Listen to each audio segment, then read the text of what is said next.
السلام علیکم ورحمۃ اللہ نحمدہ و نصلی علی رسولہ الکریم۔ جی ہم نے کل دیکھا تھا کہ حضور صلی اللہ علیہ وسلم جب پیدا ہوئے تو یتیم پیدا ہوئے تھے، پھر 6 سال کی عمر میں ان کی والدہ وفات کر گئیں، اور پھر 8 سال کی عمر میں ان کے دادا بھی چلے گئے جناب عبد المطلب۔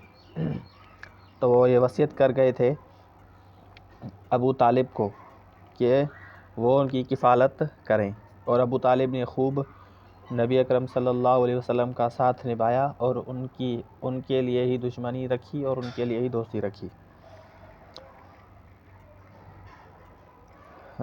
ابن عساکر نے جہلمہ بن عرفہ سے روایت کی ہے کہ میں مکہ آیا، لوگ قحط سے دوچار تھے۔ قریش نے کہا ابو طالب وادی قحط کا شکار ہے، بال بچے کال کی زد میں ہیں، چلیے بارش کی دعا کیجیے۔ ابو طالب ایک بچے کے ساتھ لے کر برآمد ہوئے۔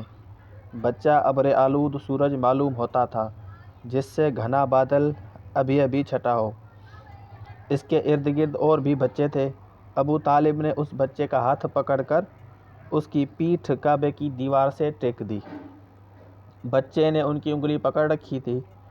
اس وقت آسمان پر بادل کا ایک ٹکڑا نہ تھا، لیکن دیکھتے ہی دیکھتے ادھر سے ادھر بادل کی آمد شروع ہو گئی اور ایسی موسلا دھار بارش ہوئی کہ وادی میں سیلاب آ گیا اور شہر و بیابان شاداب ہو گئے۔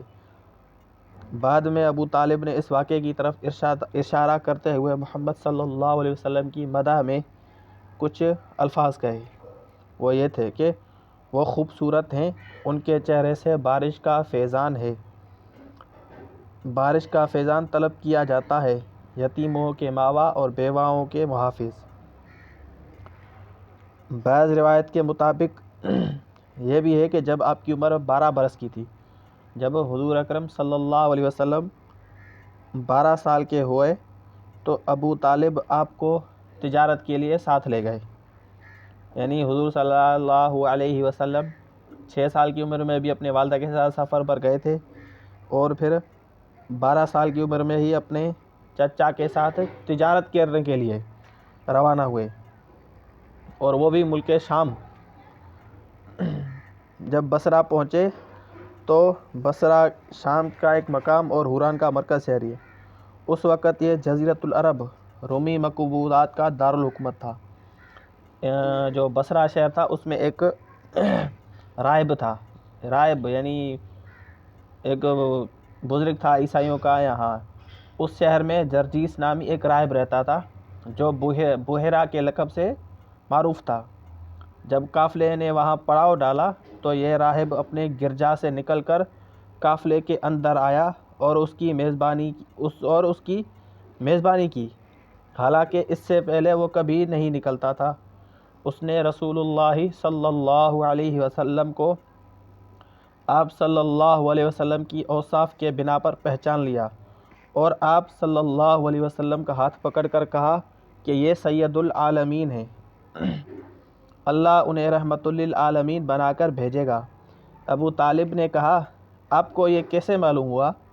تو اس نے کہا تم لوگ جب گھاٹی کے اس جانب نمودار ہوئے تو کوئی بھی درخت یا پتھر ایسا نہیں تھا جو سجدے کے لیے نہ جھک گیا ہو، اور یہ چیزیں نبی کے علاوہ کسی اور انسان کو سجدہ نہیں کرتی۔ پھر میں نے انہیں مہر نبوت سے پہچانتا ہوں جو کندھے کے نیچے نرم ہڈی کے پاس سیب کی طرح ہے، اور ہم انہیں اپنی کتابوں میں بھی پاتے ہیں۔